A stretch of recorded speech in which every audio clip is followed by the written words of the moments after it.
It is a truth universally acknowledged that a single man in possession of a good fortune must be in want of a wife.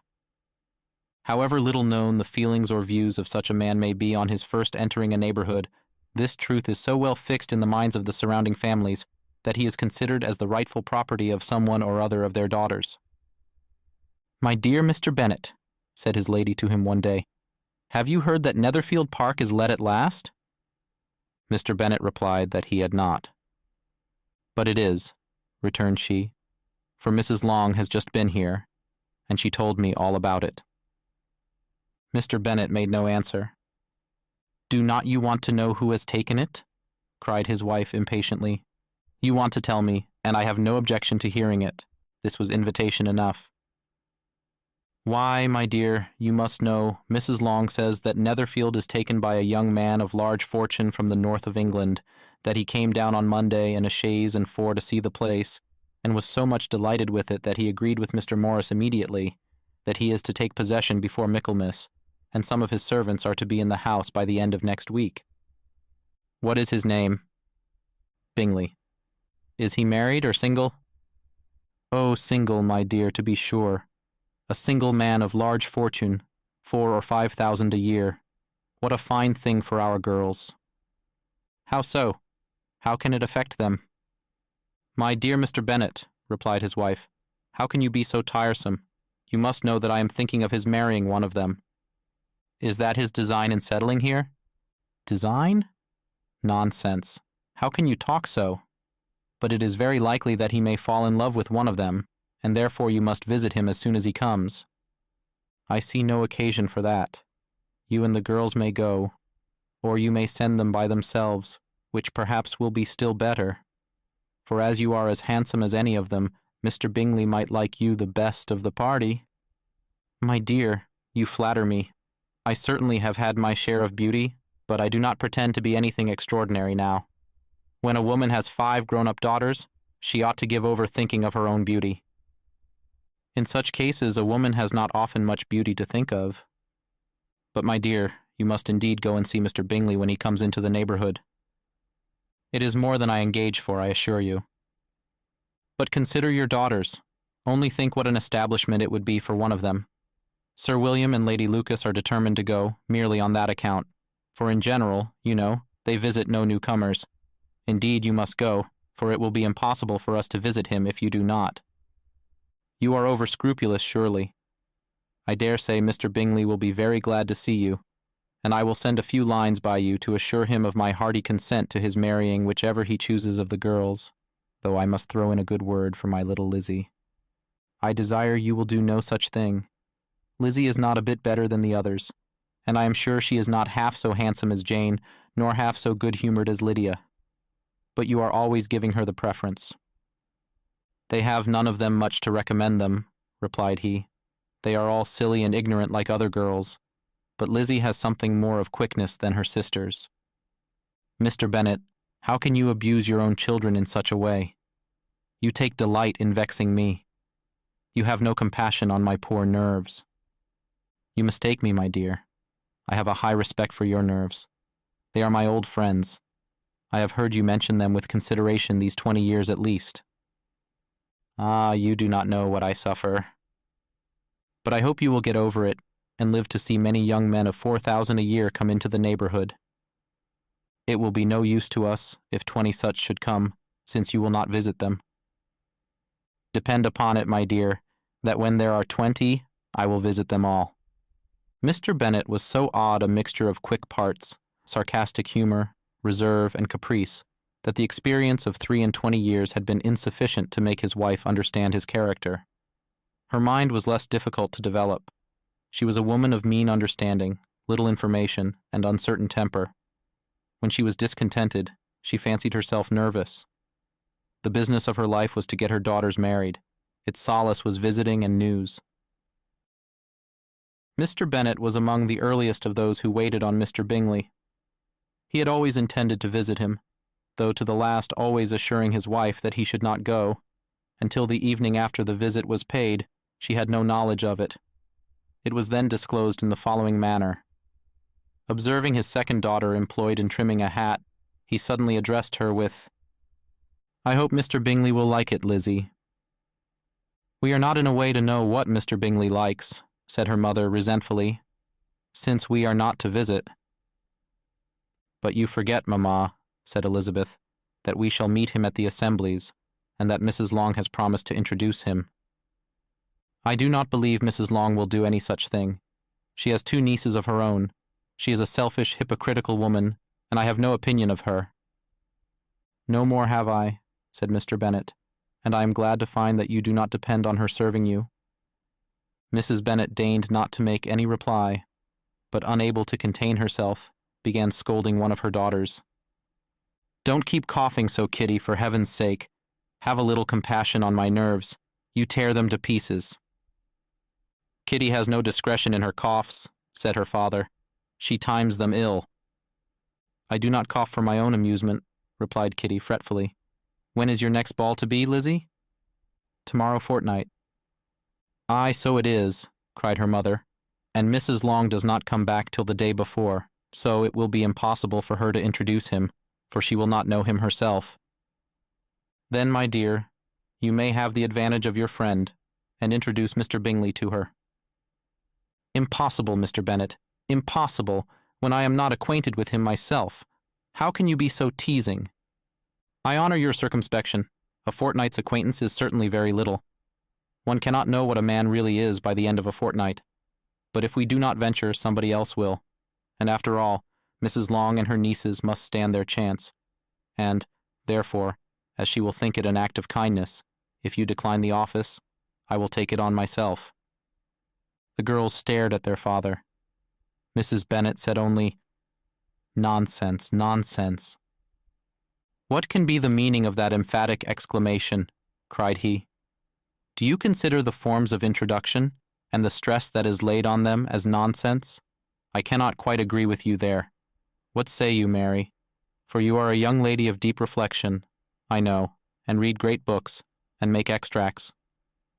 Mary wished to say something very sensible, but knew not how. "While Mary is adjusting her ideas," he continued, "let us return to Mr. Bingley." "I am sick of Mr. Bingley," cried his wife. "I am sorry to hear that, but why did you not tell me so before? If I had known as much this morning, I certainly would not have called on him. It is very unlucky, but as I have actually paid the visit, we cannot escape the acquaintance now." The astonishment of the ladies was just what he wished, that of Mrs. Bennet perhaps surpassing the rest, though when the first tumult of joy was over, she began to declare that it was what she had expected all the while. "How good it was in you, my dear Mr. Bennet! But I knew I should persuade you at last. I was sure you loved your girls too well to neglect such an acquaintance. Well, how pleased I am. And it is such a good joke, too, that you should have gone this morning, and never said a word about it till now." "Now, Kitty, you may cough as much as you choose," said Mr. Bennet, and as he spoke, he left the room, fatigued with the raptures of his wife. "What an excellent father you have, girls," said she when the door was shut. "I do not know how you will ever make him amends for his kindness, or me either, for that matter. At our time of life, it is not so pleasant, I can tell you, to be making new acquaintances every day, but for your sakes we would do anything. Lydia, my love, though you are the youngest, I dare say Mr. Bingley will dance with you at the next ball." "Oh," said Lydia stoutly, "I am not afraid, for though I am the youngest, I'm the tallest." The rest of the evening was spent in conjecturing how soon he would return Mr. Bennet's visit, and determining when they should ask him to dinner.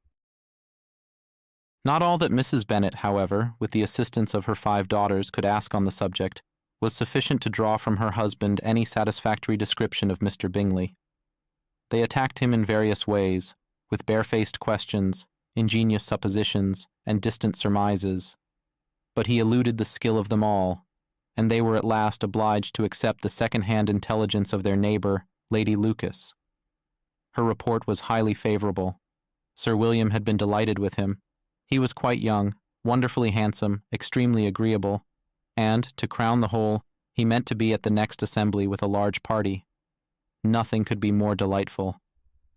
To be fond of dancing was a certain step towards falling in love, and very lively hopes of Mr. Bingley's heart were entertained.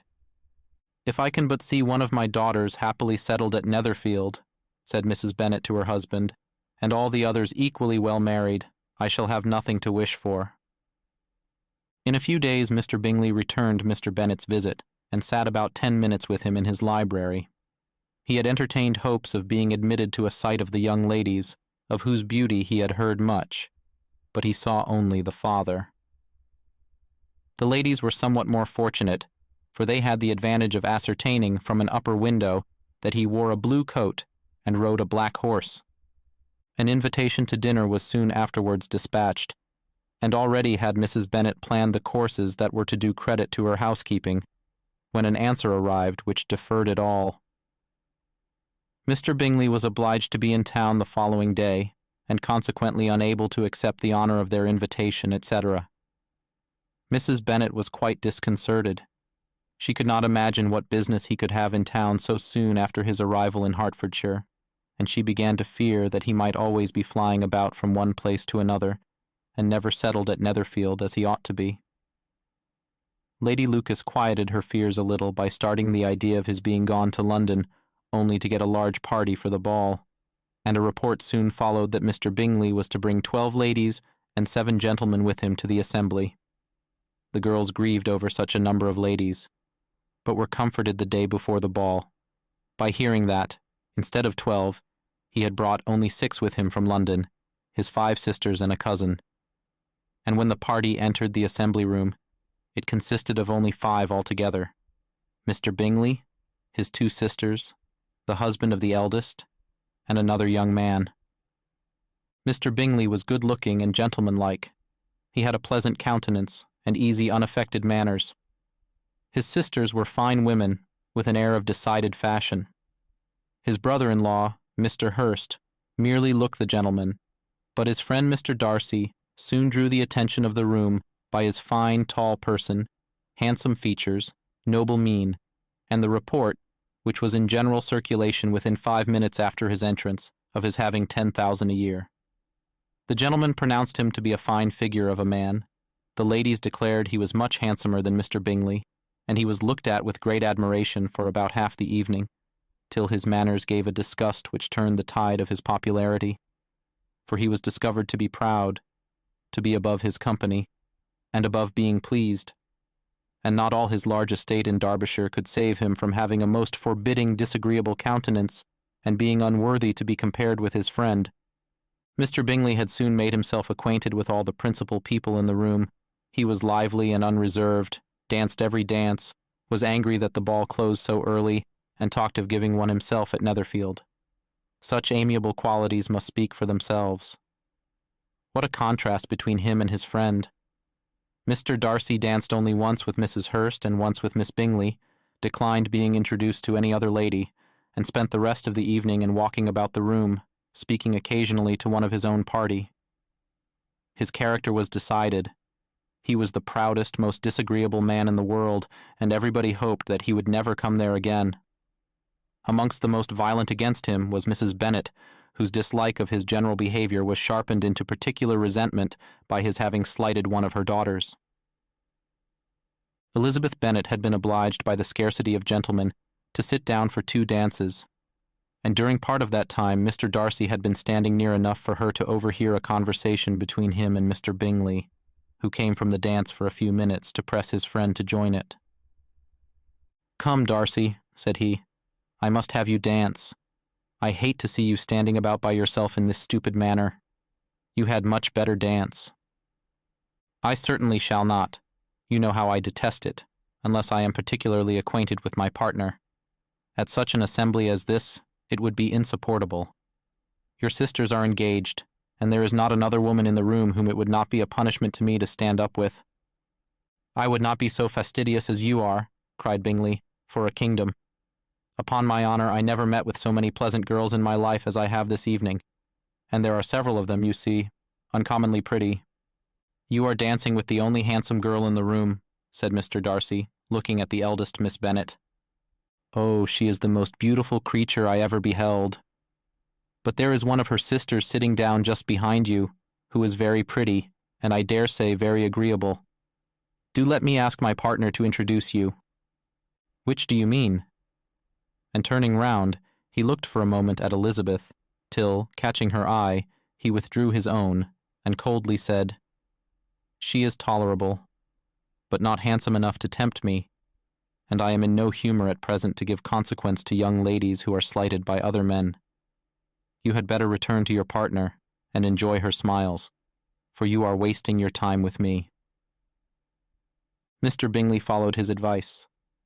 Mr. Darcy walked off, and Elizabeth remained with no very cordial feelings towards him. She told the story, however, with great spirit among her friends, for she had a lively, playful disposition, which delighted in anything ridiculous. The evening altogether passed off pleasantly to the whole family. Mrs. Bennet had seen her eldest daughter much admired by the Netherfield party. Mr. Bingley had danced with her twice, and she had been distinguished by his sisters. Jane was as much gratified by this as her mother could be, though in a quieter way. Elizabeth felt Jane's pleasure. Mary had heard herself mentioned to Miss Bingley as the most accomplished girl in the neighborhood, and Catherine and Lydia had been fortunate enough to be never without partners, which was all that they had yet learnt to care for at a ball. They returned, therefore, in good spirits to Longbourn, the village where they lived, and of which they were the principal inhabitants. They found Mr. Bennet still up. With a book he was regardless of time, and on the present occasion he had a good deal of curiosity as to the event of an evening which had raised such splendid expectations. He had rather hoped that all his wife's views on the stranger would be disappointed, but he soon found that he had a very different story to hear. "Oh, my dear Mr. Bennet," as she entered the room, "we have had a most delightful evening, a most excellent ball. I wish you had been there. Jane was so admired, nothing could be like it. Everybody said how well she looked, and Mr. Bingley thought her quite beautiful, and danced with her twice. Only think of that, my dear. He actually danced with her twice, and she was the only creature in the room that he asked a second time. First of all he asked Miss Lucas. I was so vexed to see him stand up with her, but, however, he did not admire her at all. Indeed, nobody can, you know. And he seemed quite struck with Jane as she was going down the dance. So he inquired who she was, and got introduced, and asked her for the two next. Then, the 2/3 he danced with Miss King, and the 2/4 with Maria Lucas, and the 2/5 with Jane again, and the 2/6 with Lizzie, and the Boulanger. If he had had any compassion for me, cried her husband impatiently, he would not have danced half so much. For God's sake, say no more of his partners. Oh, that he had sprained his ankle in the first dance. Oh, my dear, continued Mrs. Bennet, I am quite delighted with him. He is so excessively handsome, and his sisters are charming women. I never in my life saw anything more elegant than their dresses. I dare say the lace upon Mrs. Hurst's gown. Here she was interrupted again. Mr. Bennet protested against any description of finery. She was therefore obliged to seek another branch of the subject, and related, with much bitterness of spirit, and some exaggeration, the shocking rudeness of Mr. Darcy. But I can assure you, she added, that Lizzie does not lose much by not suiting his fancy, for he is a most disagreeable, horrid man, not at all worth pleasing, so high and so conceited that there was no enduring him. He walked here and he walked there, fancying himself so very great, not handsome enough to dance with. I wish you had been there, my dear, to have given him one of your set-downs. I quite detest the man. Then Jane and Elizabeth were alone. The former, who had been cautious in her praise of Mr. Bingley before, expressed to her sister how very much she admired him. He is just what a young man ought to be, said she, sensible, good-humoured, lively, and I never saw such happy manners, so much ease, with such perfect good breeding. He is also handsome, replied Elizabeth, which a young man ought likewise to be if he possibly can. His character is thereby complete. I was very much flattered by his asking me to dance a second time. I did not expect such a compliment. Did not you? I did for you. But that is one great difference between us. Compliments always take you by surprise, and me never. What could be more natural than his asking you again? He could not help seeing that you were about 5 times as pretty as every other woman in the room, No thanks to his gallantry for that. Well, he certainly is very agreeable, and I give you leave to like him. You have liked many a stupider person. Dear Lizzie, oh, you are a great deal too apt, you know, to like people in general. You never see a fault in anybody. All the world are good and agreeable in your eyes. I never heard you speak ill of a human being in my life. I would wish not to be hasty in censuring anyone, but I always speak what I think. I know you do, and it is that which makes the wonder. With your good sense, to be so honestly blind to the follies and nonsense of others. Affectation of candor is common enough. One meets with it everywhere. But to be candid without ostentation or design, to take the good of everybody's character and make it still better, and say nothing of the bad, belongs to you alone. And so, you like this man's sisters too, do you? Their manners are not equal to his. Certainly not at first, but they are very pleasing women when you converse with them. Miss Bingley is to live with her brother and keep his house, and I am much mistaken if we shall not find a very charming neighbor in her. Elizabeth listened in silence, but was not convinced. Their behavior at the assembly had not been calculated to please in general, and with more quickness of observation and less pliancy of temper than her sister, and with a judgment, too, unassailed by any attention to herself, she was very little disposed to approve them.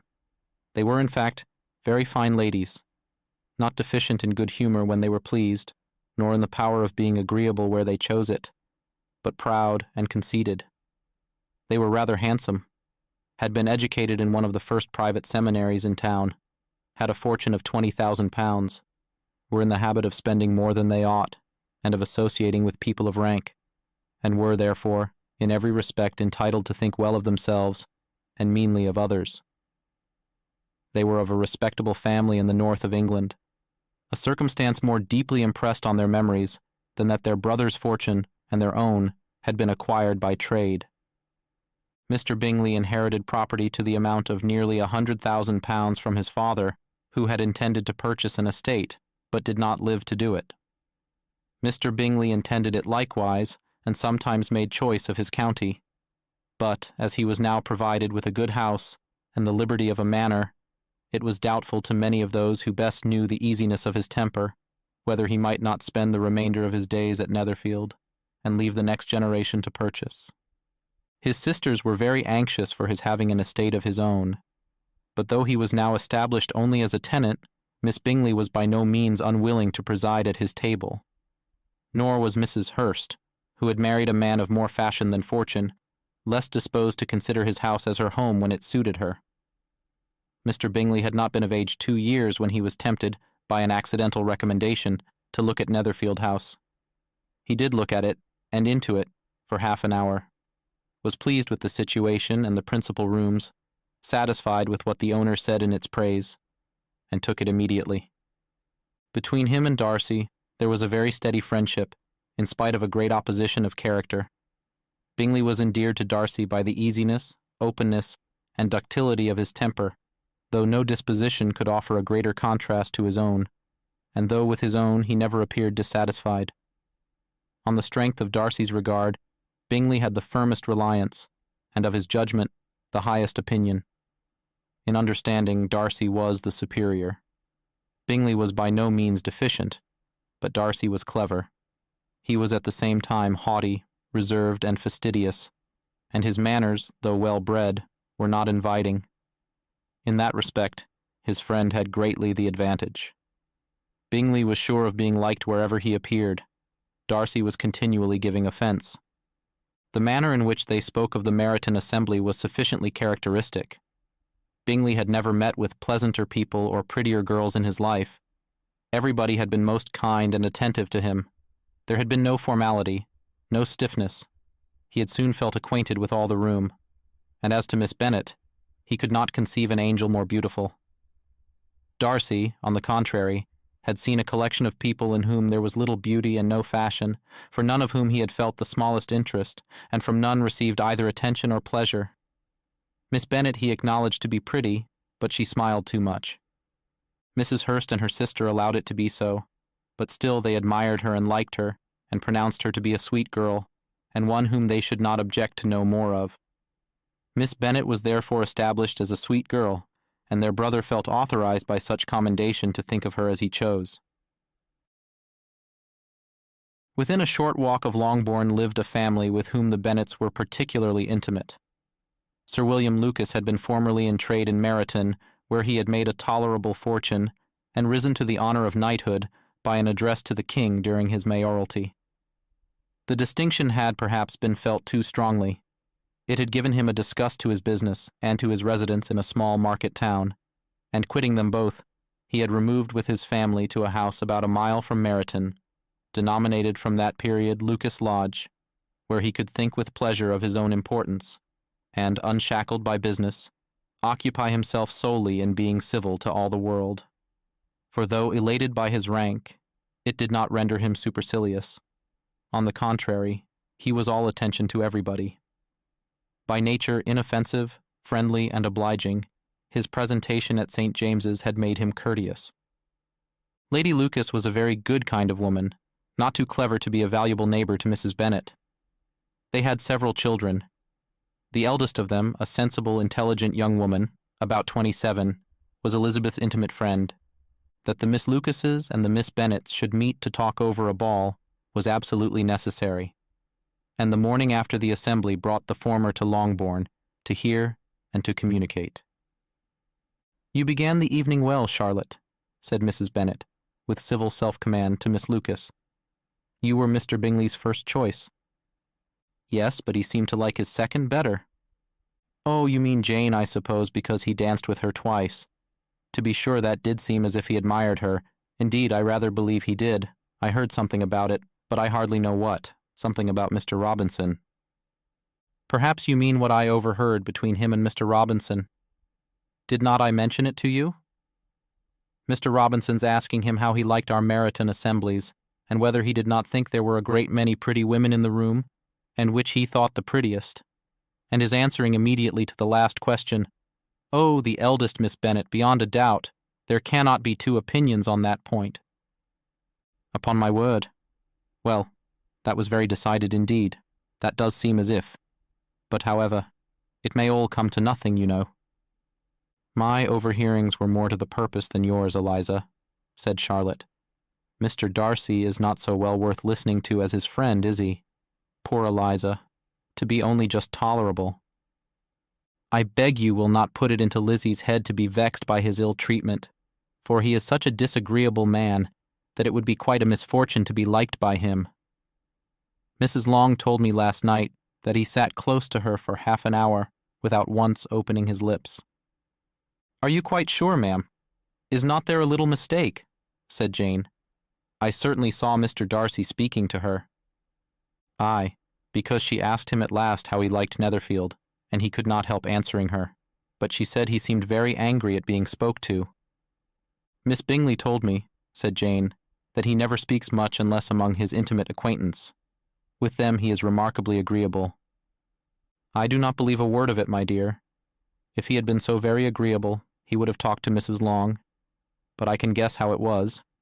Everybody says that he is eat up with pride, and I dare say he had heard somehow that Mrs. Long does not keep a carriage, and had to come to the ball in a hack chaise." "I do not mind his not talking to Mrs. Long," said Miss Lucas, "but I wish he had danced with Eliza." "Another time, Lizzie," said her mother. "I would not dance with him, if I were you." "I believe, ma'am, I may safely promise you never to dance with him."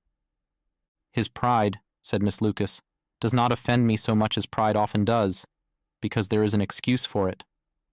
One cannot wonder that so very fine a young man, with family, fortune, everything in his favor, should think highly of himself. If I may so express it, he has a right to be proud." "That is very true," replied Elizabeth, "and I could easily forgive his pride, if he had not mortified mine." "Pride," observed Mary, who piqued herself upon the solidity of her reflections, "is a very common failing, I believe. By all that I have ever read, I am convinced that it is very common indeed, that human nature is particularly prone to it, and that there are very few of us who do not cherish a feeling of self-complacency on the score of some quality or other, real or imaginary. Vanity and pride are different things, though the words are often used synonymously, A person may be proud without being vain. Pride relates more to our opinion of ourselves, vanity to what we would have others think of us.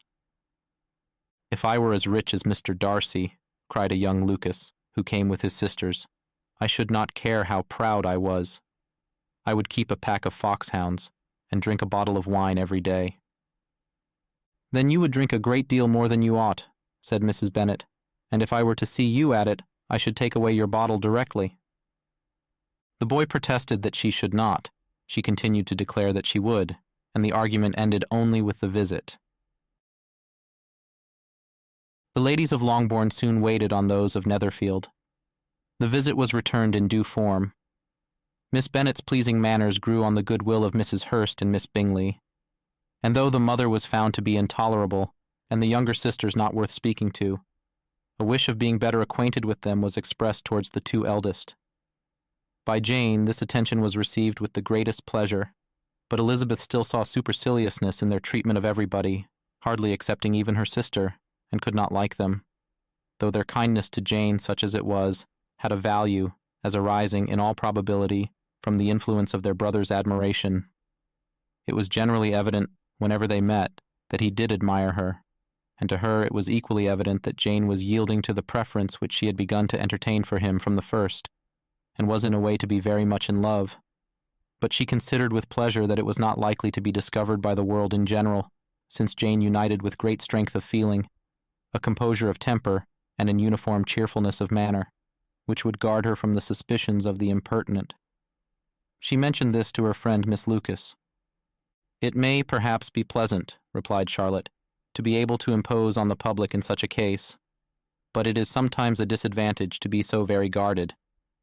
If a woman conceals her affection with the same skill from the object of it, she may lose the opportunity of fixing him, and it will then be but poor consolation to believe the world equally in the dark. There is so much of gratitude or vanity in almost every attachment that it is not safe to leave any to itself. We can all begin freely. A slight preference is natural enough. But there are very few of us who have heart enough to be really in love without encouragement. In 9 cases out of 10, a woman had better show more affection than she feels. Bingley likes your sister undoubtedly, but he may never do more than like her, if she does not help him on. But she does help him on, as much as her nature will allow. If I can perceive her regard for him, he must be a simpleton indeed not to discover it too. Remember, Eliza, that he does not know Jane's disposition as you do. But if a woman is partial to a man, and does not endeavor to conceal it, he must find it out. Perhaps he must, if he sees enough of her.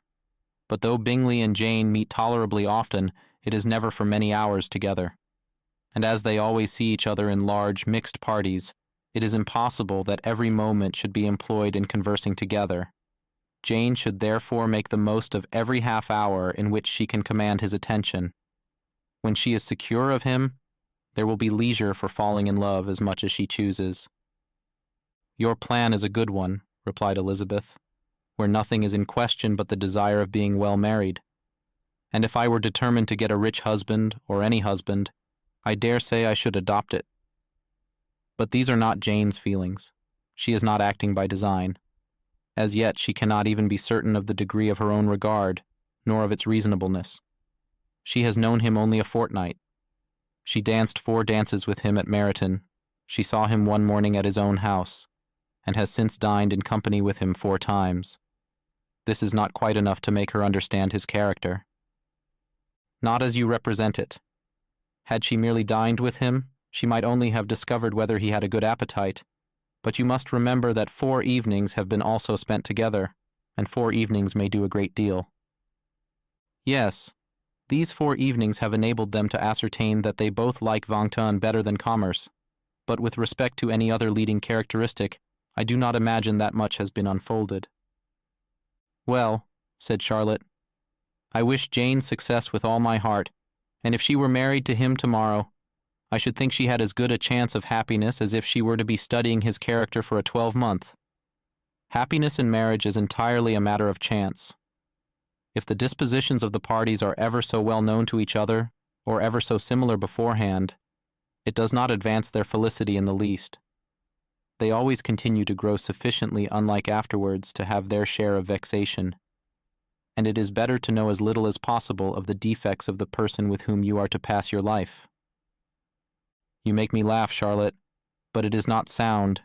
You know it is not sound, and that you would never act in this way yourself.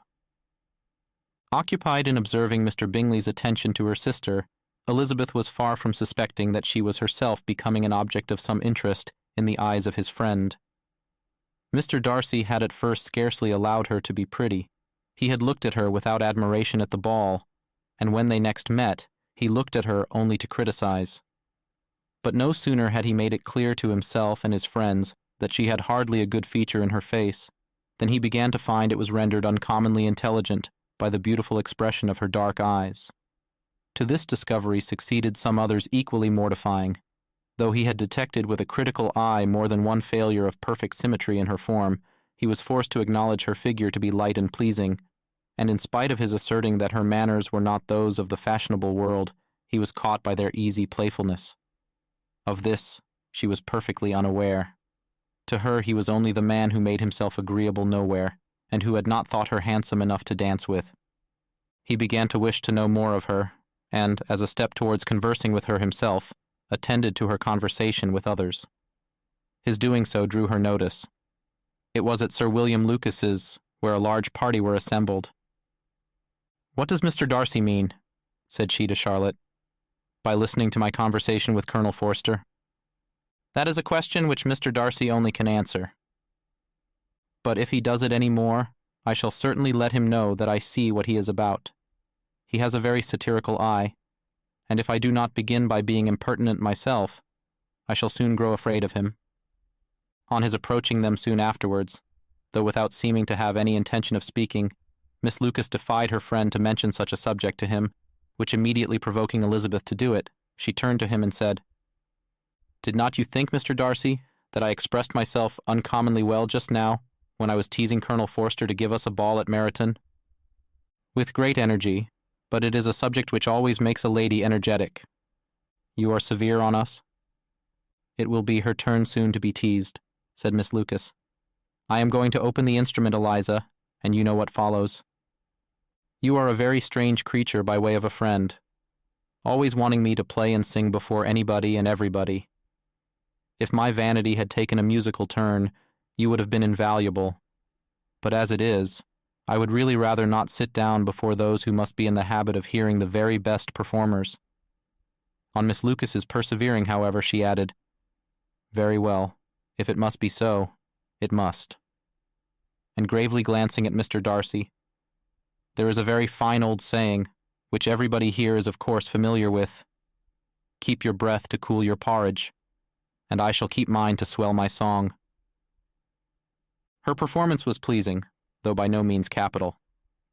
After a song or two, and before she could reply to the entreaties of several that she would sing again, she was eagerly succeeded at the instrument by her sister Mary, who having, in consequence of being the only plain one in the family, worked hard for knowledge and accomplishments, was always impatient for display.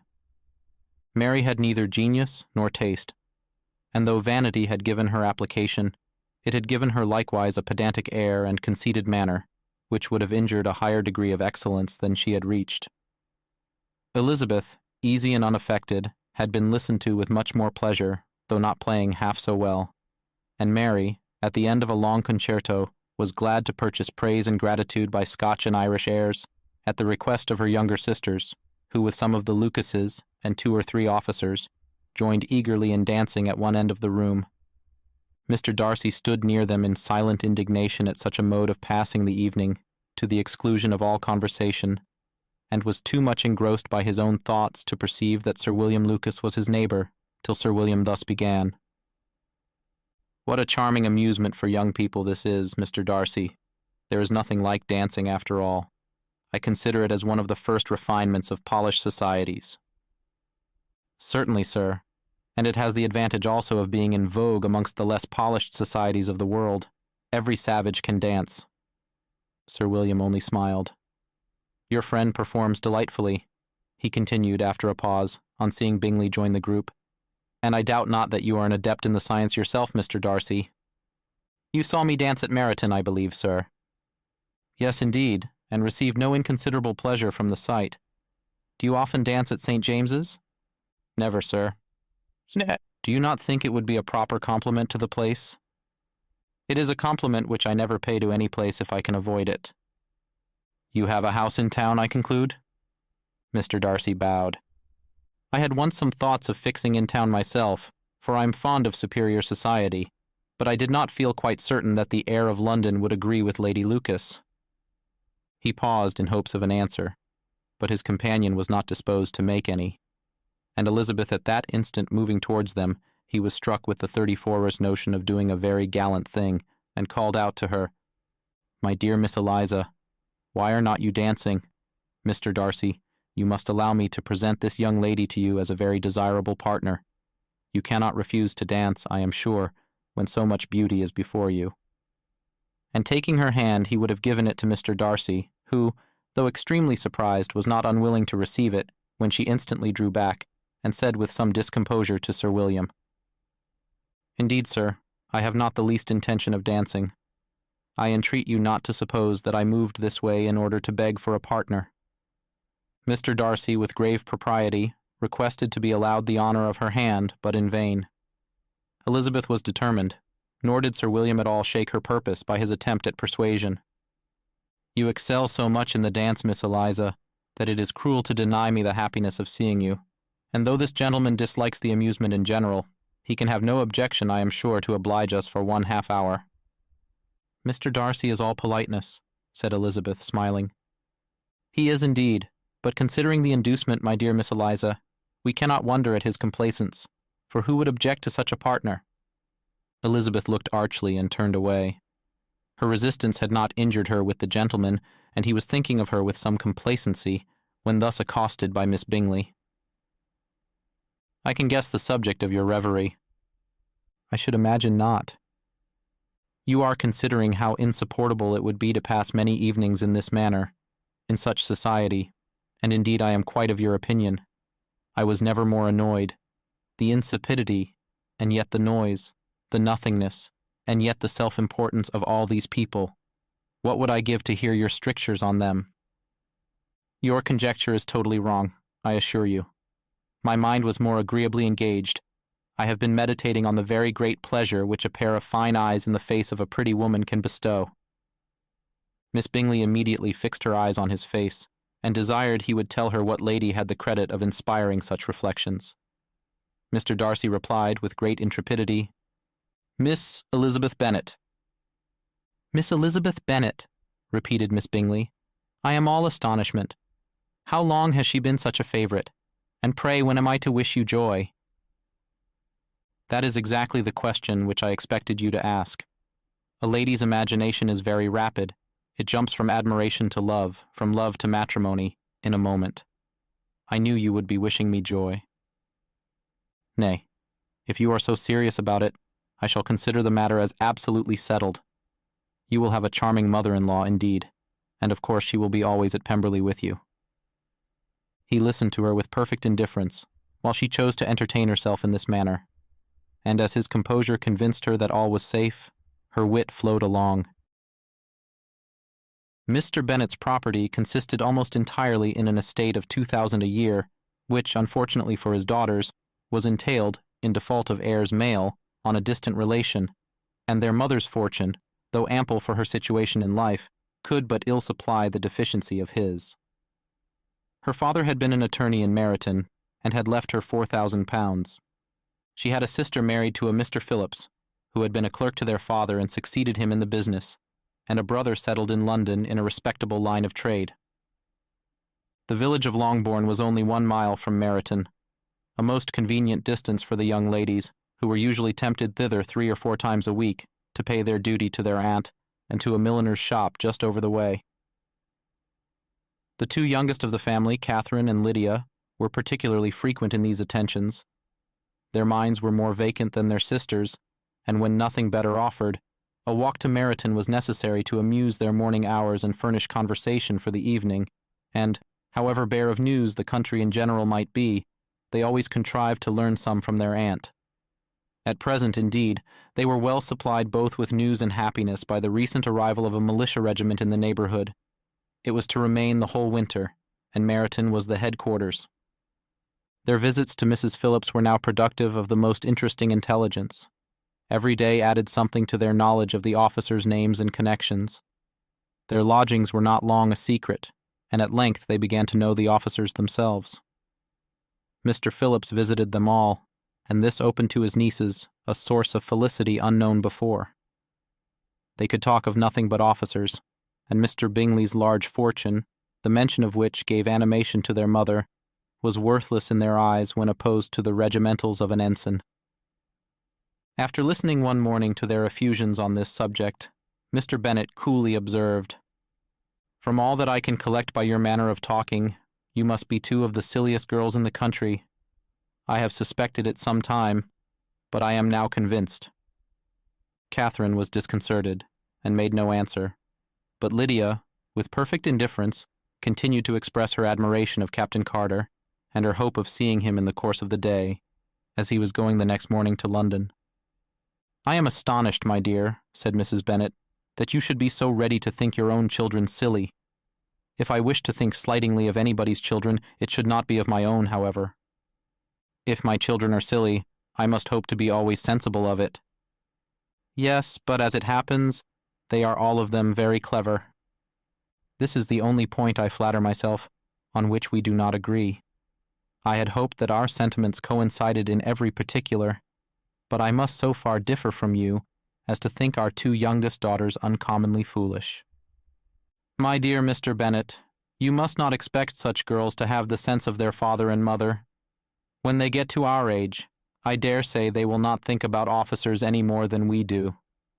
I remember the time when I liked a red coat myself very well, and indeed, so I do still at my heart, and if a smart young colonel, with 5,000 or 6,000 a year, should want one of my girls, I shall not say nay to him, and I thought Colonel Forster looked very becoming the other night at Sir William's in his regimentals." "Mamma," cried Lydia, "my aunt says that Colonel Forster and Captain Carter do not go so often to Miss Watson's as they did when they first came. She sees them now very often standing in Clark's library." Mrs. Bennet was prevented replying by the entrance of the footman with a note for Miss Bennet. It came from Netherfield, and the servant waited for an answer. Mrs. Bennet's eyes sparkled with pleasure, and she was eagerly calling out, while her daughter read, "Well, Jane, who is it from? What is it about? What does he say? Well, Jane, make haste and tell us. Make haste, my love."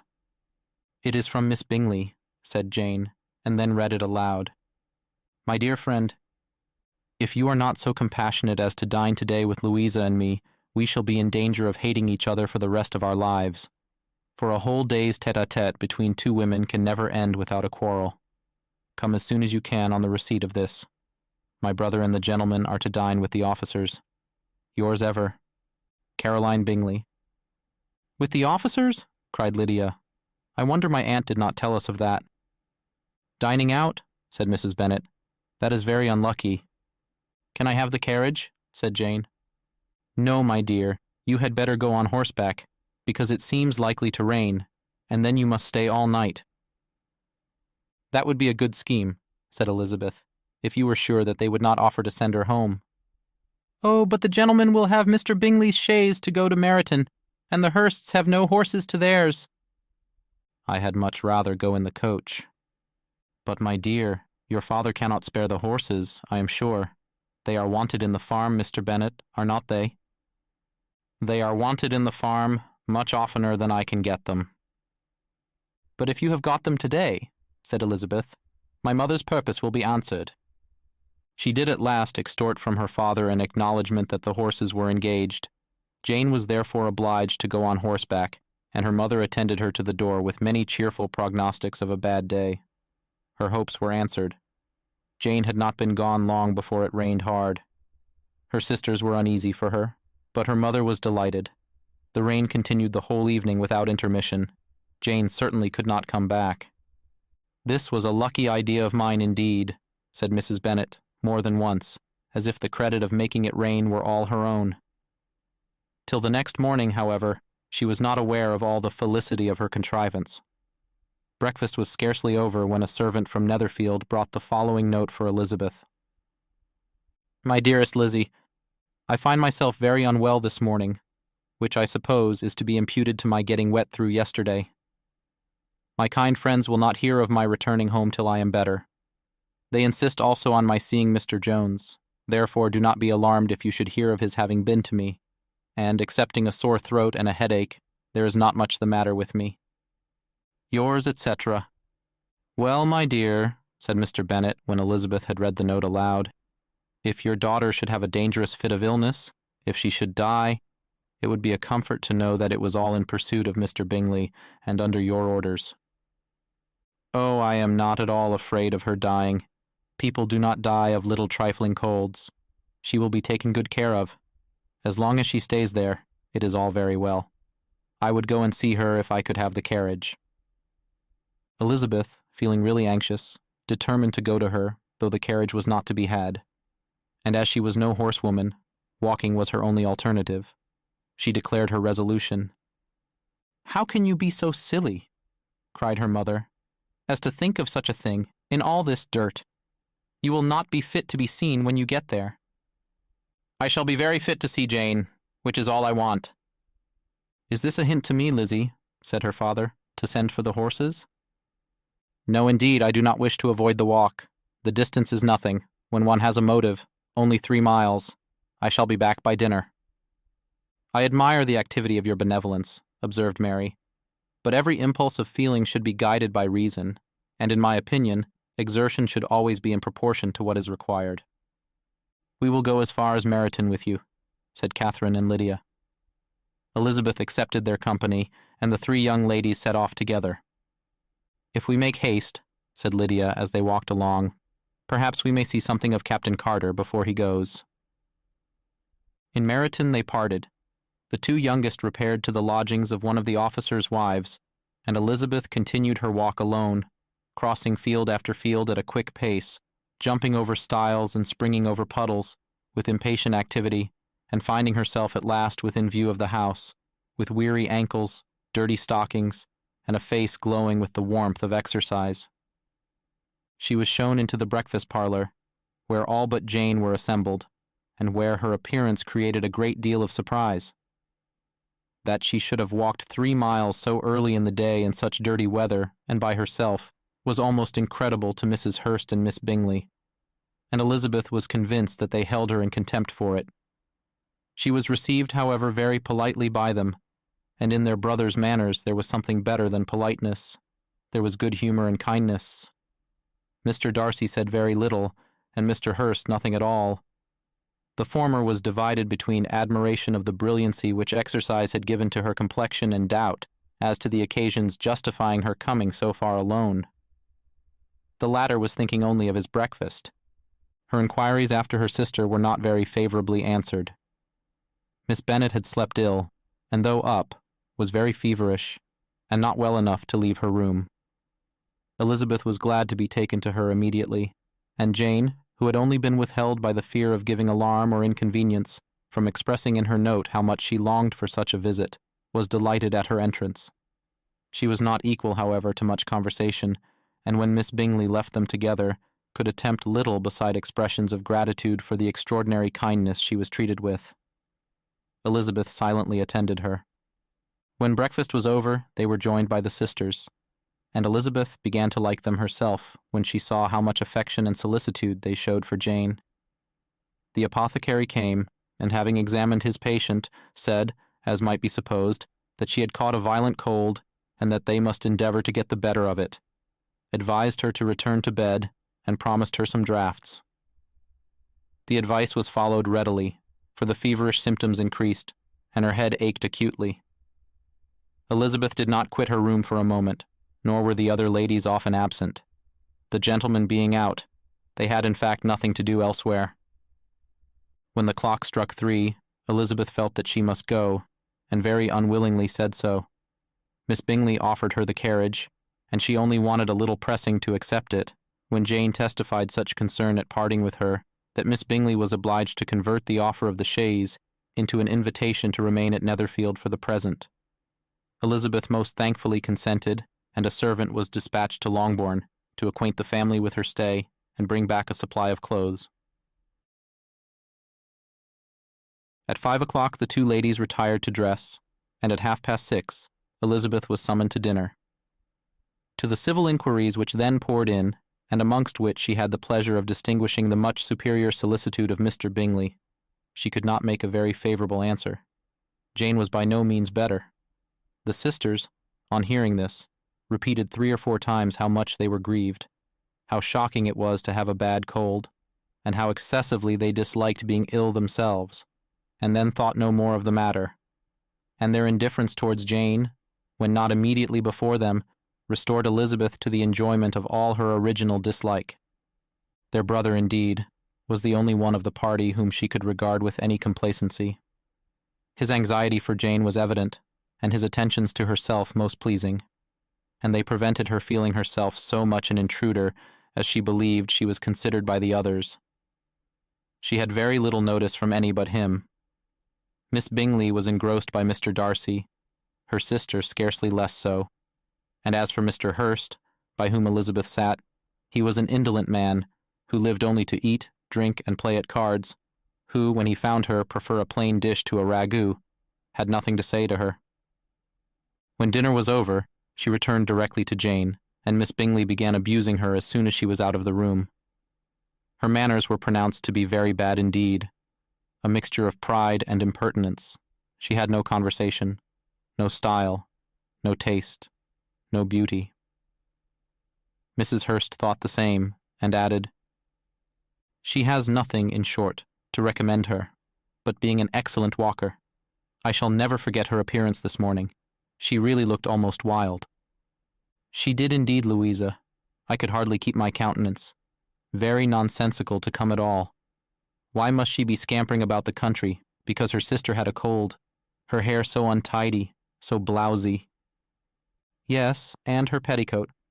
I hope you saw her petticoat 6 inches deep in mud, I am absolutely certain, and the gown which had been let down to hide it not doing its office." "Your picture may be very exact, Louisa," said Bingley, "but this was all lost upon me.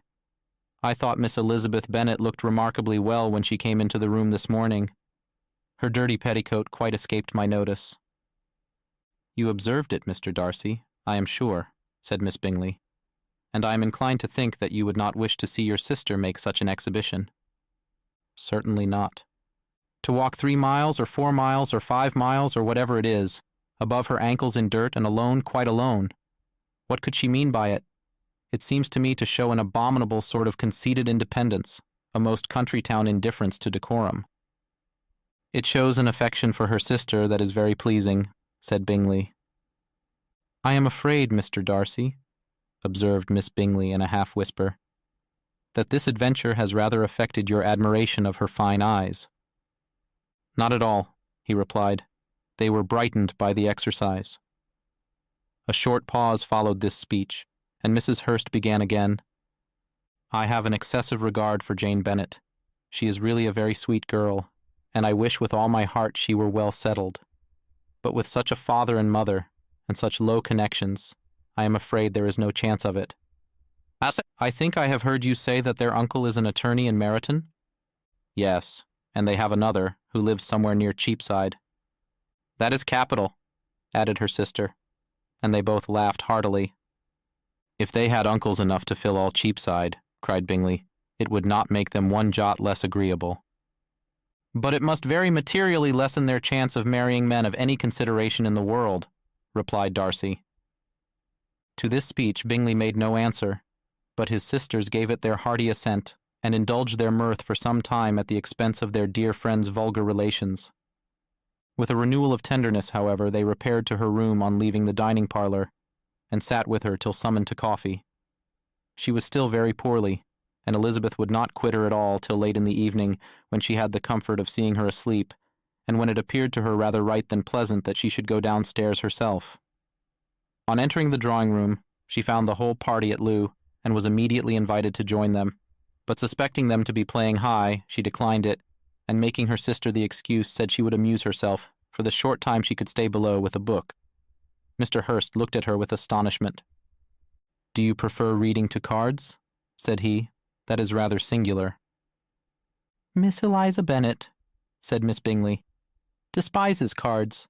She is a great reader, and has no pleasure in anything else." "I deserve neither such praise nor such censure," cried Elizabeth. "I am not a great reader, and I have pleasure in many things." "In nursing your sister I am sure you have pleasure," said Bingley, "and I hope it will soon be increased by seeing her quite well." Elizabeth thanked him from her heart, and then walked towards a table where a few books were lying. He immediately offered to fetch her others, all that his library afforded. "And I wish my collection were larger for your benefit and my own credit. But I am an idle fellow, and though I have not many, I have more than I ever looked into." Elizabeth assured him that she could suit herself perfectly with those in the room. "I am astonished," said Miss Bingley, "that my father should have left so small a collection of books. What a delightful library you have at Pemberley, Mr. Darcy." "It ought to be good," he replied. "It has been the work of many generations." "And then you have added so much to it yourself. You are always buying books." "I cannot comprehend the neglect of a family library in such days as these." "Neglect! I am sure you neglect nothing that can add to the beauties of that noble place. Charles, when you build your house, I wish it may be half as delightful as Pemberley." "I wish it may. But I would really advise you to make your purchase in that neighborhood, and take Pemberley for a kind of model. There is not a finer county in England than Derbyshire." "With all my heart, I will buy Pemberley itself, if Darcy will sell it." "I am talking of possibilities, Charles." "Upon my word, Caroline, I should think it more possible to get Pemberley by purchase than by imitation." Elizabeth was so much caught by what passed, as to leave her very little attention for her book, and, soon laying it wholly aside, she drew near the card table, and stationed herself between Mr. Bingley and his eldest sister, to observe the game. "Is Miss Darcy much grown since the spring?" said Miss Bingley. "Will she be as tall as I am?" "I think she will. She is now about Miss Elizabeth Bennet's height, or rather taller. How I long to see her again! I never met with anybody who delighted me so much. Such a countenance, such manners, and so extremely accomplished for her age. Her performance on the pianoforte is exquisite." "It is amazing to me," said Bingley, "how young ladies can have patience to be so very accomplished as they all are." "All young ladies accomplished? My dear Charles, what do you mean?" "Yes, all of them, I think. They all paint tables, cover screens, and net purses. I scarcely know anyone who cannot do all this, and I am sure I never heard a young lady spoken of for the first time, without being informed that she was very accomplished." "Your list of the common extent of accomplishments," said Darcy, "has too much truth. The word is applied to many a woman who deserves it no otherwise than by netting a purse or covering a screen, but I am very far from agreeing with you in your estimation of ladies in general. I cannot boast of knowing more than half a dozen in the whole range of my acquaintance that are really accomplished." "Nor I am sure," said Miss Bingley. "Then," observed Elizabeth, "you must comprehend a great deal in your idea of an accomplished woman." "Yes, I do comprehend a great deal in it." "Oh, certainly," cried his faithful assistant. "No one can be really esteemed accomplished who does not greatly surpass what is usually met with. A woman must have a thorough knowledge of music, singing, drawing, dancing, and the modern languages, to deserve the word, and besides all this, she must possess a certain something in her air and manner of walking, the tone of her voice, her address and expressions, or the word will be but half deserved. All this she must possess," added Darcy, "and to all she must yet add something more substantial in the improvement of her mind by extensive reading. I am no longer surprised at your knowing only 6 accomplished women. I rather wonder now at your knowing any." "Are you so severe upon your own sex as to doubt the possibility of all this?" "I never saw such a woman. I never saw such capacity and taste and application and elegance as you describe, united." Mrs. Hurst and Miss Bingley both cried out against the injustice of her implied doubt, and were both protesting that they knew many women who answered this description, when Mr. Hurst called them to order with bitter complaints of their inattention to what was going forward. As all conversation was thereby at an end, Elizabeth soon afterwards left the room. "Eliza Bennet," said Miss Bingley, when the door was closed on her, "is one of those young ladies who seek to recommend themselves to the other sex by undervaluing their own. And with many men, I dare say, it succeeds, but in my opinion it is a paltry device, a very mean art." "Undoubtedly," replied Darcy, to whom this remark was chiefly addressed, "there is meanness in all the arts which ladies sometimes condescend to employ for captivation. Whatever bears affinity to cunning is despicable." Miss Bingley was not so entirely satisfied with this reply as to continue the subject. Elizabeth joined them again, only to say that her sister was worse, and that she could not leave her. Bingley urged Mr. Jones's being sent for immediately, while his sisters, convinced that no country advice could be of any service, recommended an express to town for one of the most eminent physicians. This she would not hear of, but she was not so unwilling to comply with their brother's proposal, and it was settled that Mr. Jones should be sent for early in the morning if Miss Bennet were not decidedly better. Bingley was quite uncomfortable. His sisters declared that they were miserable. They solaced their wretchedness, however, by duets after supper, while he could find no better relief to his feelings than by giving his housekeeper directions that every possible attention might be paid to the sick lady and her sister. Elizabeth passed the chief of the night in her sister's room, and in the morning had the pleasure of being able to send a tolerable answer to the inquiries which she very early received from Mr. Bingley by a housemaid, and some time afterwards from the two elegant ladies who waited on his sisters. In spite of this amendment, however, she requested to have a note sent to Longbourn, desiring her mother to visit Jane, and form her own judgment of her situation. The note was immediately dispatched, and its contents as quickly complied with. Mrs. Bennet, accompanied by her two youngest girls, reached Netherfield soon after the family breakfast. Had she found Jane in any apparent danger, Mrs. Bennet would have been very miserable, but being satisfied on seeing her that her illness was not alarming, she had no wish of her recovering immediately, as her restoration to health would probably remove her from Netherfield. She would not listen, therefore, to her daughter's proposal of being carried home. Neither did the apothecary, who arrived about the same time, think it at all advisable. After sitting a little while with Jane, on Miss Bingley's appearance and invitation, the mother and three daughters all attended her into the breakfast parlour. Bingley met them with hopes that Mrs. Bennet had not found Miss Bennet worse than she expected. "Indeed I have, sir," was her answer. "She is a great deal too ill to be moved. Mr. Jones says we must not think of moving her. We must trespass a little longer on your kindness." "Removed!" cried Bingley. "It must not be thought of. My sister, I am sure, will not hear of her removal." "You may depend upon it, madam," said Miss Bingley with cold civility, "that Miss Bennet shall receive every possible attention while she remains with us." Mrs. Bennet was profuse in her acknowledgments. "I am sure," she added, "if it was not for such good friends, I do not know what would become of her, for she is very ill indeed, and suffers a vast deal, though with the greatest patience in the world, which is always the way with her, for she has, without exception, the sweetest temper I ever met with. I often tell my other girls they are nothing to her. You have a sweet room here, Mr. Bingley, and a charming prospect over that gravel walk. I do not know a place in the country that is equal to Netherfield. You will not think of quitting it in a hurry, I hope, though you have but a short lease." "Whatever I do is done in a hurry," replied he, "and therefore if I should resolve to quit Netherfield, I should probably be off in 5 minutes. At present, however, I consider myself as quite fixed here." "That is exactly what I should have supposed of you," said Elizabeth. "You begin to comprehend me, do you?" cried he, turning towards her. "Oh, yes, I understand you perfectly." "I wish I might take this for a compliment, but to be so easily seen through, I am afraid, is pitiful. That is as it happens. It does not necessarily follow that a deep, intricate character is more or less estimable than such a one as yours." "Lizzie," cried her mother, "remember where you are, and do not run on in the wild manner that you are suffered to do at home." "I did not know before," continued Bingley immediately, "that you were a studier of character.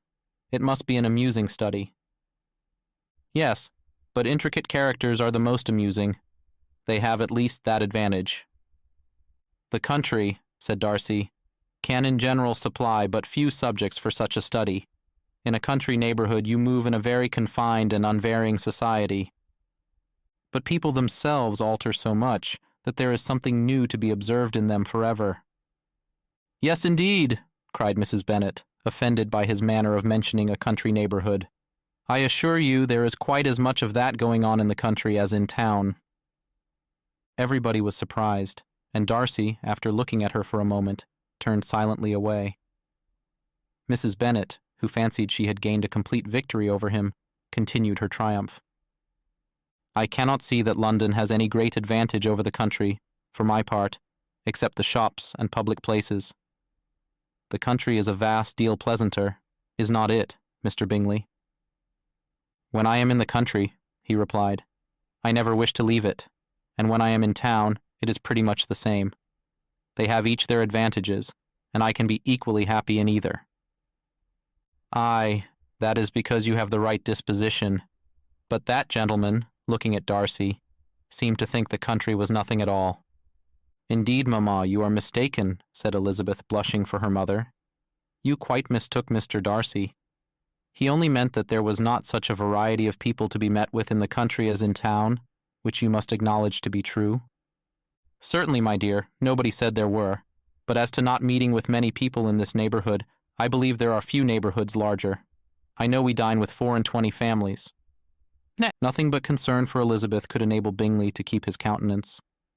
His sister was less delicate, and directed her eye towards Mr. Darcy with a very expressive smile. Elizabeth, for the sake of saying something that might turn her mother's thoughts, now asked her if Charlotte Lucas had been at Longbourn since her coming away.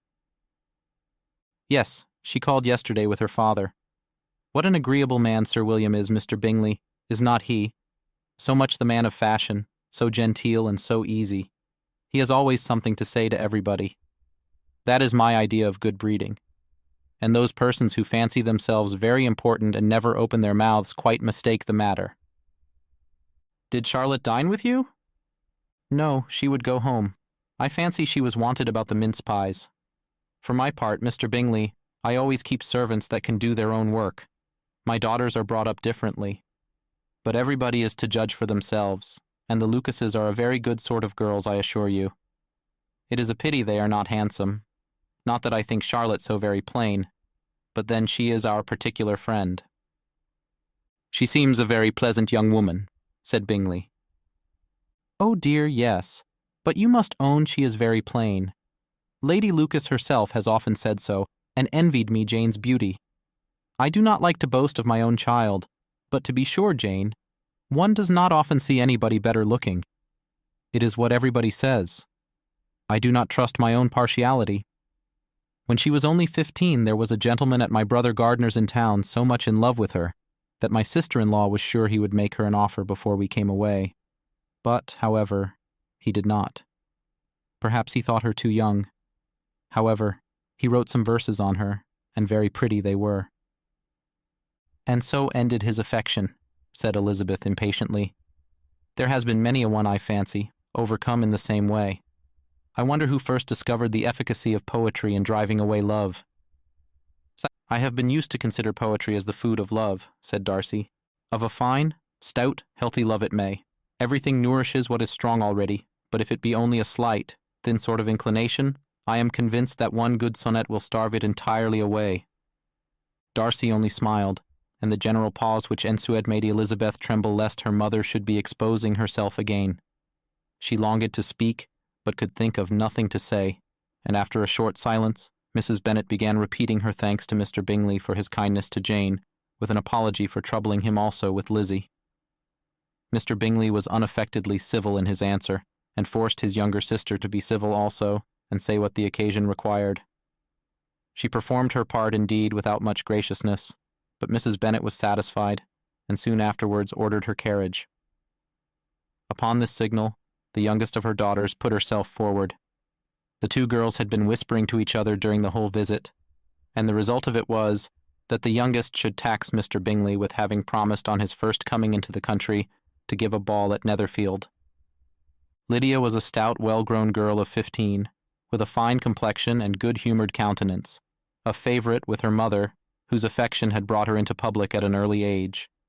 She had high animal spirits and a sort of natural self-consequence, which the attentions of the officers, to whom her uncle's good dinners and her own easy manners recommended her, had increased into assurance. She was very equal, therefore, to address Mr. Bingley on the subject of the ball, and abruptly reminded him of his promise, adding that it would be the most shameful thing in the world if he did not keep it. His answer to this sudden attack was delightful to her mother's ear. "I am perfectly ready, I assure you, to keep my engagement, and when your sister is recovered, you shall, if you please, name the very day of the ball. But you would not wish to be dancing while she is ill?" Lydia declared herself satisfied. "Oh, yes, it would be much better to wait till Jane was well, and by that time, most likely, Captain Carter would be at Meryton again. And when you have given your ball," she added, "I shall insist on their giving one also. I shall tell Colonel Forster it will be quite a shame if he does not." Mrs. Bennet and her daughters then departed, and Elizabeth returned instantly to Jane, leaving her own and her relations' behaviour to the remarks of the two ladies and Mr. Darcy, the latter of whom, however, could not be prevailed on to join in their censure of her, in spite of all Miss Bingley's witticisms on fine eyes. The day passed much as the day before had done. Mrs. Hurst and Miss Bingley had spent some hours of the morning with the invalid, who continued, though slowly, to mend, and in the evening Elizabeth joined their party in the drawing-room. The loo table, however, did not appear. Mr. Darcy was writing, and Miss Bingley, seated near him, was watching the progress of his letter, and repeatedly calling off his attention by messages to his sister. Mr. Hurst and Mr. Bingley were at piquet, and Mrs. Hurst was observing their game. Elizabeth took up some needlework, and was sufficiently amused in attending to what passed between Darcy and his companion. The perpetual commendations of the lady either on his handwriting, or on the evenness of his lines, or on the length of his letter, with the perfect unconcern with which her praises were received, formed a curious dialogue, and was exactly in unison with her opinion of each. "How delighted Miss Darcy will be to receive such a letter." He made no answer. "You write uncommonly fast." "You are mistaken. I write rather slowly." Said, "How many letters you must have occasion to write in the course of a year. Letters of business, too. How odious I should think them. It is fortunate, then, that they fall to my lot, instead of to yours. Pray tell your sister that I long to see her. I have already told her so once by your desire. I'm afraid you do not like your pen. Let me mend it for you. I mend pens remarkably well." "Thank you, but I always mend my own." "How can you contrive to write so even?" He was silent. "Tell your sister I am delighted to hear of her improvement on the harp, and pray let her know that I am quite in raptures with her beautiful little design for a table, and I think it infinitely superior to Miss Grantley's." "Will you give me leave to defer your raptures till I write again? At present I have not room to do them justice." "Oh, it is of no consequence. I shall see her in January. But do you always write such charming long letters to her, Mr. Darcy?" "They are generally long, but whether always charming, it is not for me to determine. It is a rule with me that a person who can write a long letter with ease cannot write ill." "That will not do for a compliment to Darcy, Caroline," cried her brother, "because he does not write with ease. He studies too much for words of 4 syllables. Do not you, Darcy?" "My style of writing is very different from yours." "Oh," cried Miss Bingley, "Charles writes in the most careless way imaginable. He leaves out half his words and blots the rest. My ideas flow so rapidly that I have not time to express them, by which means my letters sometimes convey no ideas at all to my correspondents." "Your humility, Mr. Bingley," said Elizabeth, "must disarm reproof." "Nothing is more deceitful," said Darcy, "than the appearance of humility. It is often only carelessness of opinion, and sometimes an indirect boast." "And which of the two do you call my little recent piece of modesty?" "The indirect boast, for you are really proud of your defects in writing, because you consider them as proceeding from a rapidity of thought and carelessness of execution, which, if not estimable, you think at least highly interesting." The power of doing anything with quickness is always much prized by the possessor, and often without any attention to the imperfection of the performance. When you told Mrs. Bennet this morning that if you ever resolved on quitting Netherfield you should be gone in 5 minutes, you meant it to be a sort of panegyric, of compliment to yourself. And yet what is there so very laudable in a precipitance which must leave very necessary business undone, and can be of no real advantage to yourself or anyone else? Nay, cried Bingley, this is too much, to remember at night all the foolish things that were said in the morning.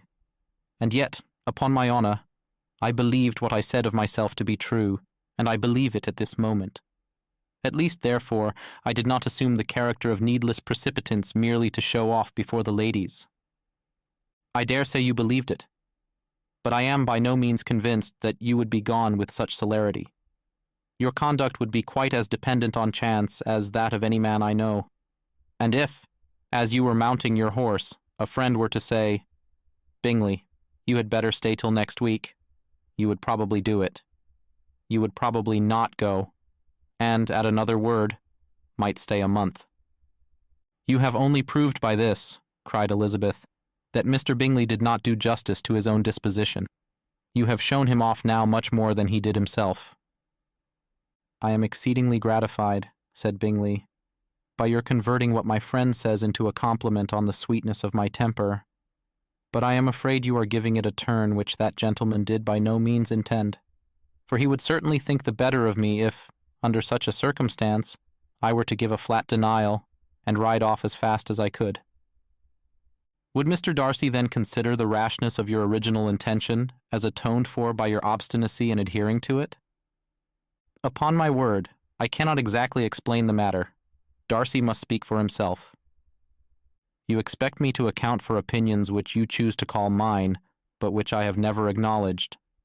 Allowing the case, however, to stand according to your representation, you must remember, Miss Bennet, that the friend who is supposed to desire his return to the house, and the delay of his plan, has merely desired it, asked it without offering one argument in favor of its propriety.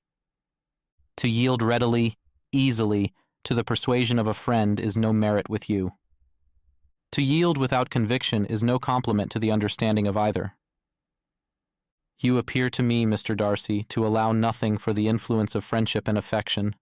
A regard for the requester would often make one readily yield to a request without waiting for arguments to reason one into it. I am not particularly speaking of such a case as you have supposed about Mr. Bingley. We may as well wait, perhaps, till the circumstance occurs, before we discuss the discretion of his behavior thereupon. But in general and ordinary cases, between friend and friend, where one of them is desired by the other to change a resolution of no very great moment, should you think ill of that person for complying with the desire without waiting to be argued into it? Will it not be advisable, before we proceed on this subject, to arrange with rather more precision the degree of importance which is to appertain to this request, as well as the degree of intimacy subsisting between the parties? By all means, cried Bingley. Let us hear all the particulars, not forgetting their comparative height and size, for that will have more weight in the argument, Miss Bennet, than you may be aware of. I assure you that if Darcy were not such a great tall fellow, in comparison with myself, I should not pay him half so much deference.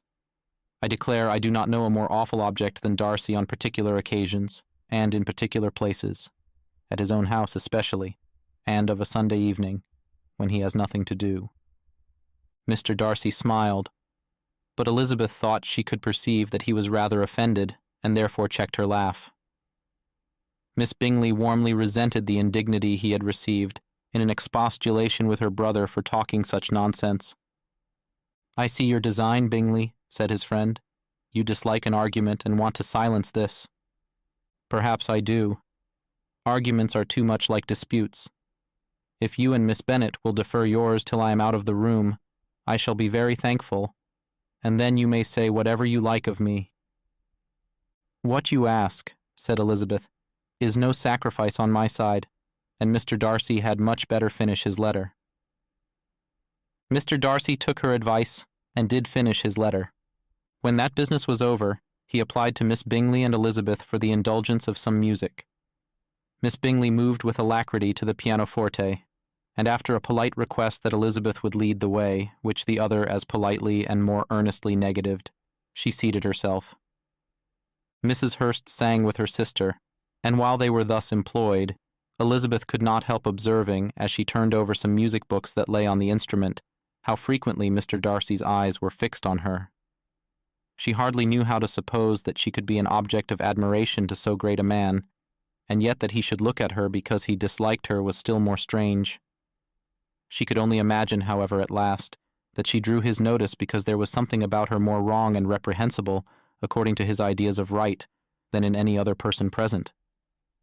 The supposition did not pain her. She liked him too little to care for his approbation. After playing some Italian songs, Miss Bingley varied the charm by a lively Scotch air, and soon afterwards Mr. Darcy, drawing near Elizabeth, said to her, "Do you not feel a great inclination, Miss Bennet, to seize such an opportunity of dancing a reel?" She smiled, but made no answer. He repeated the question, with some surprise at her silence. "Oh," said she, "I heard you before, but I could not immediately determine what to say in reply. You wanted me, I know, to say yes, that you might have the pleasure of despising my taste, but I always delight in overthrowing those kind of schemes, and cheating a person of their premeditated contempt. I have, therefore, made up my mind to tell you that I do not want to dance a reel at all, and now despise me if you dare." "Indeed, I do not dare." Elizabeth, having rather expected to affront him, was amazed at his gallantry, but there was a mixture of sweetness and archness in her manner which made it difficult for her to affront anybody, and Darcy had never been so bewitched by any woman as he was by her. He really believed that, were it not for the inferiority of her connections, he should be in some danger. Miss Bingley saw, or suspected, enough to be jealous, and her great anxiety for the recovery of her dear friend Jane received some assistance from her desire of getting rid of Elizabeth. She often tried to provoke Darcy into disliking her guest by talking of their supposed marriage and planning his happiness in such an alliance. "I hope," said she, as they were walking together in the shrubbery the next day, "you will give your mother-in-law a few hints when this desirable event takes place as to the advantage of holding her tongue, and if you can compass it, to cure the younger girls of running after the officers. And if I may mention so delicate a subject, endeavor to check that little something, bordering on conceit and impertinence, which your lady possesses. Have you anything else to propose for my domestic felicity? Oh, yes. Do let the portraits of your uncle and Aunt Phillips be placed in the gallery at Pemberley. Put them next to your great-uncle the judge. They are in the same profession, you know, only in different lines. As for your Elizabeth's picture, you must not attempt to have it taken, for what painter could do justice to those beautiful eyes? It would not be easy indeed to catch their expression, but their color and shape, and the eyelashes, so remarkably fine, might be copied." At that moment they were met from another walk by Mrs. Hurst and Elizabeth herself.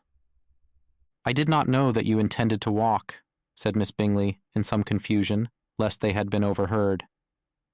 "You used us abominably ill," answered Mrs. Hurst, "running away without telling us that you were coming out." Then, taking the disengaged arm of Mr. Darcy, she left Elizabeth to walk by herself. The path just admitted 3. Mr. Darcy felt their rudeness, and immediately said, "This walk is not wide enough for our party. We had better go into the avenue." But Elizabeth, who had not the least inclination to remain with them, laughingly answered, "No, no, stay where you are. You are charmingly grouped, and appear to uncommon advantage. The picturesque would be spoiled by admitting a 4th. Goodbye."